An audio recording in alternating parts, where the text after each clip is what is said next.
ఓం నమ శివాయ. శ్రీ మాత్రే నమః. ఓం శ్రీ సాయిరాం. అందరికీ నమస్కారం అండి. ఈ రాశి వారికి పొద్దున్నే మీ యొక్క జీవితంలోనే బాధ తలుపు తట్టబోతుంది. మీ తలుపు తట్టే ఆ బాధ మిమ్మల్ని ఎంతగానో వేధిస్తుందంటే రోజు రోజుకి దినదిన గండం అన్నట్టుగా మీ యొక్క మనస్సు ఈ విధంగా బాధపడుతుంది. పొద్దున్నే మీరే బాధపడతారు. మీరు ఎంతో రోధిస్తారు. భగవంతుణ్ణి పొరపాటున కూడా ఈ సమయంలో నిందించదు. భగవంతుడు ఎప్పుడు కూడా పరీక్షలే పెడతాడు, కానీ చెడు వినక మంచి ఉంటుంది. మీ మనసులో ఎప్పుడు కూడా చెడు తలంపుని రానివ్వద్దు. ఈ రోజున మీ మనసును చెడగొట్టేవారు కూడా మీ చుట్టూనే ఉండవచ్చు. శత్రువులు ఏ రూపంలోనైనా సరే ఉండవచ్చు. 600 సరే ఈ రోజున ఈ రాశి జాతకుల జీవితంలో ఈ యొక్క మార్పులు అయితే కలగబోతున్నాయి. ఇదంతా కూడా భగవంతుడు పెట్టే పరీక్షగా భావించండి. ఈ రాశి జాతకులు అసలు ఏం జరగబోతుంది, పొద్దున్నే ఎటువంటి పరిస్థితి మీ జీవితంలోకి రాబోతుంది, తదితర అన్ని వివరాలు ఈ వీడియోలో తెలుసుకుందాము. వీడియో నచ్చితే తప్పకుండా ఒక చిన్న లైక్ చేసి మమ్మల్ని సపోర్ట్ చేయండి. ఇక ఆలస్యం లేకుండా వీడియోలోకి వచ్చేద్దాము. ఏదైతే సంతోషకర జ్ఞాపకాలు వీరి జీవితంలో ఉన్నాయో వేటినైతే అనుభవించారు, ఈ రోజున అవి జ్ఞాపకం చేసుకోండి. మిమ్మల్ని మీరు స్థిరపరచుకోండి. కష్టం అనిపిస్తే వాటి గురించిన ఆలోచనలు పక్కన పెట్టేయండి. ఆ ఆలోచనల గురించి అదే ముఖంగా ఆలోచిస్తే భూతద్దంలో పెట్టి చూసినట్టుగా చూస్తే సమస్య పెద్దదవుతుంది. సమస్య పెద్దగా లేకపోయినా పెద్దగానే కలవరపెడుతుంది. కావున మీరు ఏమిటంటే మీ యొక్క పనిలో నిమగ్నం అయిపోండి. అప్పుడు ఆ యొక్క సమస్య గుర్తుకు రాదు, మన బాధ్యత గుర్తుకు రాదు, మన యొక్క నవ్వు మనకి మరచిపోయేలా చేస్తుంది. సమస్య తెలియకుండానే మనమే అందులో ఇరుక్కుపోతాం. ఈరోజు నష్టం కలిగింది కదా అని చెప్పి జీవితం అంతా కూడా ఇలాగే ఉంటుందో చెప్పండి? జీవితం ఎప్పుడు కూడా ముళ్ళ పాన్పు కాదు, పూల పాన్పు కాదు.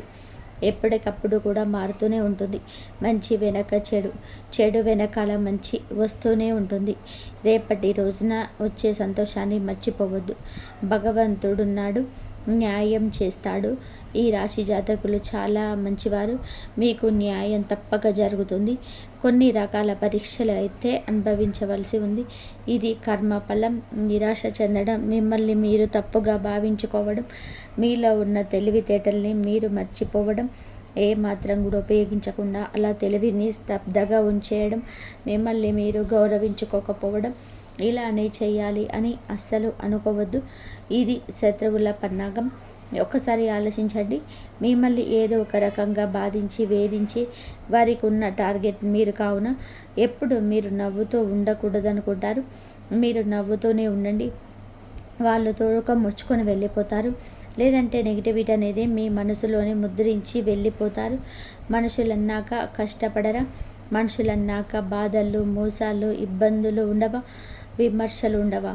వాటిని తట్టుకునే ధైర్యం ఉంటేనే కదా జీవితం పూల పాన్పవుతుంది, లేదంటే ముళ్ళ బాటలోనే ఉండిపోతుంది. ఎప్పుడు కూడా ఇలా బాధపడవద్దు, అధైర్యపడవద్దు.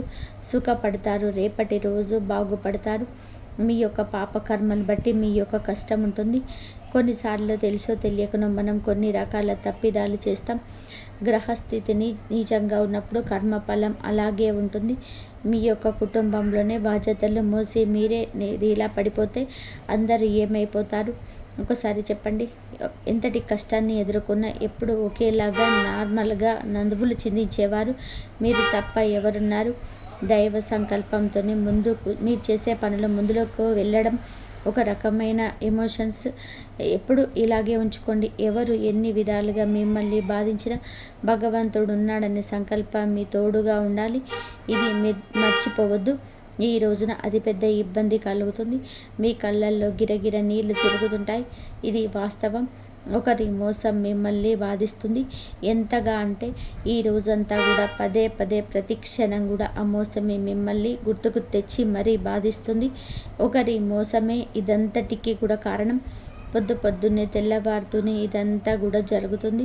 కొంతమందిని మనం గమనిస్తే మనల్ని మోసం చేసిన, మోసగించిన మనకి అంత బాధ ఉండదు. సర్లే జరగాల్సింది జరిగిందిలే అనుకుంటాం. కానీ నమ్మిన వ్యక్తులు, నా అనుకున్న వ్యక్తులు మోసం చేస్తే ఉంటుంది చూడండి, జీవితాంతం మీ యొక్క నమ్మకానికి తగిన దెబ్బ, ఆ యొక్క బాధ వర్ణనాతీతం. ఎవరికి చెప్పలేమండి. చెప్పుకున్నా కూడా ఎవరికి కూడా అర్థం కాదు. మన కష్టం మనకే అర్థమవుతుంది.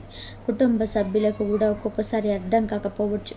మన మనోచింత నిత్యము కూడా భగవంతుని స్మరించుకుంటే, భగవంతుడికి దగ్గరగా ఉంటే తీరిపోతుంది. ఎదుటి వారి మోసం వల్ల ఈ రోజున మీ కాళ్ళ కింద భూమి కంపించిపోతుంది. ఏం జరగబోతుంది? ఏ మోసంతో అతిపెద్ద శిక్ష వారు విధించబోతున్నారు? ఎవరి వల్ల ఇటువంటి పరిస్థితులు గోచరించబోతున్నాయో మనం తెలుసుకుందాము. అయితే అప్రయత్నంగా జరిగే ఈ యొక్క పొరపాటు వారి వలన మోసకోణాన్ని గుర్తించలేని మీ యొక్క దౌర్భాగ్య ఈ యొక్క ఇబ్బంది అందుకే వచ్చింది. ఈ యొక్క మాట రీత్యా అవునని మీరు వింటుందండి, నిజం, సందేహం లేదు. ఈ యొక్క మాట తీరు వలన ఇదంతా జరుగుతుంది. మానసిక ప్రశాంతత లేకపోయి ఉండొచ్చు. పొద్దున్నే ఏదో ఒక రకమైన నెగిటివిటీలో నిద్రలేచి ఉండొచ్చు. పనులకు అలాగే పూనుకొని ఉండవచ్చు. మోసాన్ని కలగ చేయాలని చెప్పి ఎదుటి వారికి ఉండదు. కానీ మీ యొక్క కన్ఫ్యూజన్, మీ యొక్క మాట తీరు, మీ యొక్క కష్టసాధ్యమైన నడవడిక ఈ రోజున ఏదో ఒక రకంగా మిమ్మల్ని ఇబ్బంది పెట్టాలని చెప్పి స్పృహ వారికి కలగజేస్తుంది. ఆ యొక్క ఆలోచనతోటే ఈ రోజున వారికి మది నిండిపోతుంది. ఇదంతా మీ తప్పిదమే. మీరే వారిని అలా ప్రోత్సహించారు. అది ఉద్యోగపరంగా కావచ్చు, వ్యాపార పరంగా కావచ్చు, ఏ రంగంలో ఉన్నా, రాజకీయ రంగంలోనైనా కానీ చిన్న తప్పు చేస్తే ఒక పెద్ద పేపర్ మీద చూపించే రోజులు ఇవి. చిన్న మచ్చ అయినా తెల్ల కాగితం మీద ఎలా కనిపిస్తుందో ఈ రాశి జాతకులకు ఈ రోజున ఇదే తప్పిదం పెద్ద మరకగా మారిపోతుంది. ఇలా చూసే జనాలు ఉన్నారు. అటువంటి వారికి అవకాశం ఇవ్వచ్చు. మిత్రుడు కావచ్చు, సహ ఉద్యోగులు కావచ్చు, కుటుంబ సభ్యులు కావచ్చు, ఇరుగు పొరుగు వాళ్ళు కావచ్చు, శత్రువు కాబోతున్నారు. వారికి అందిన అవకాశాన్ని ఉపయోగించుకొని మిమ్మల్ని శిక్షించబోతున్నారు.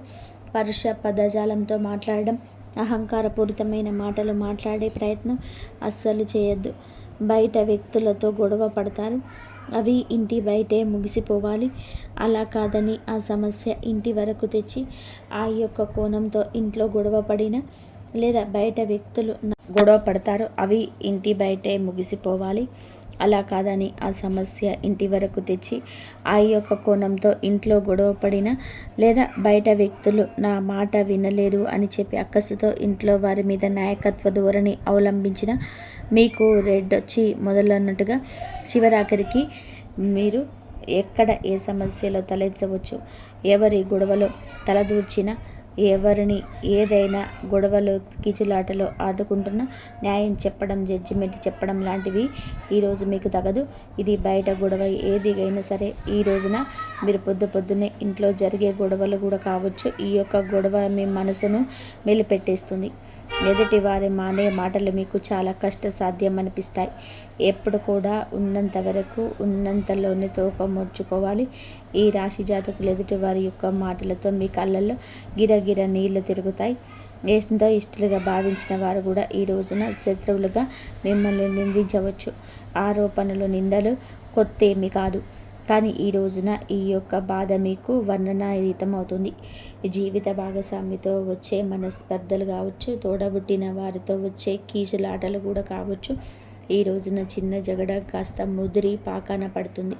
బంధాలు దూరం అయిపోతాయి. కంటికి కనిపించని దూరం మిమ్మల్ని వెక్కిరిస్తుంది. తస్మత్ జాగ్రత్త. కొన్ని రకాల పరిస్థితులు ఎలా ఉంటాయంటే గొడవ లేని చోట కూడా గొడవ సృష్టిస్తాయి. ఆ యొక్క గొడవ మూడవ వ్యక్తి వల్ల వస్తుందనే విషయం చివరాఖరికి కానీ మీకు అర్థం కాదు. చేతులు కాలాక ఆకులు పట్టుకున్న చింతలా మీ జీవితం అవుతుంది. జాగ్రత్తగా ఉండండి. మూడవ వ్యక్తి మాటలు వినడం, మీ విషయాలు వేరొకరికి చెప్పడం, ఎవరు గొడవలు తలదూర్చి ఆ గొడవలో నెత్తి మీద పెట్టుకొని ఇంటికి మోసుకురావడం, ఇలాంటివి కార్యాలు ఈ రోజున మీకు తగవు. మీ పని మీరు చూసుకొని ఒంటరిగా మౌనంగా ఉండండి. ఈ రోజున కుటుంబంతో సమయం గడపండి. వారి యొక్క మాటలకు తగు గౌరవం ఇవ్వండి. మీరు చేయాల్సిన కార్యాలు ఆగిపోయినవి ఏవైనా ఉంటే తిరిగి ప్రారంభించి వాటిని పూర్తి చేసే ప్రయత్నం చేయండి.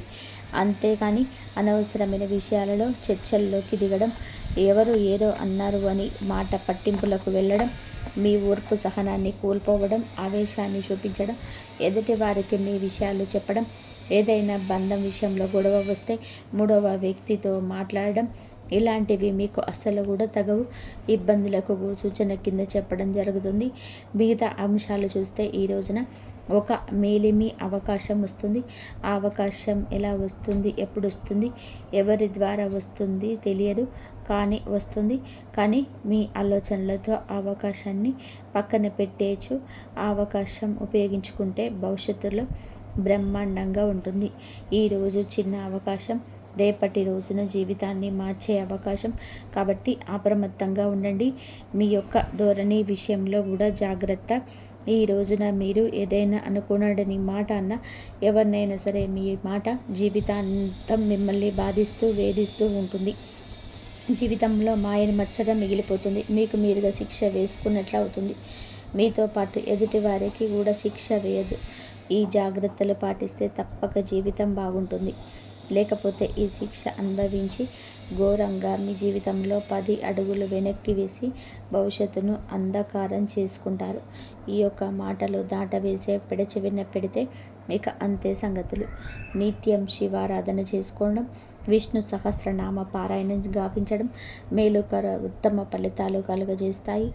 ఉన్నంతలో స్తోమతకు తగ్గట్టుగా పేదవారికి తప్పకుండా దానం చేయండి. నిత్యము చేయండి. లేదంటే దేవాలయానికి వెళ్ళినప్పుడు అక్కడ ఒక పేదవాడికి అయినా సరే కడుపు నిండా భోజనం పెట్టించండి. అంతా మంచి జరుగుతుంది. ఫ్రెండ్స్, చూసారు కదండి. ఈ వీడియో మీకు నచ్చితే తప్పకుండా కూడా ఒక చిన్న లైక్ చేసి మమ్మల్ని సపోర్ట్ చేయండి. ఇంతవరకు చూసినందుకు ధన్యవాదాలు. ఈ వీడియో కనుక మీకు నచ్చినట్లయితే ప్లీజ్ లైక్ చేసి షేర్ చేయండి, సబ్స్క్రైబ్ చేయండి. ధన్యవాదాలు.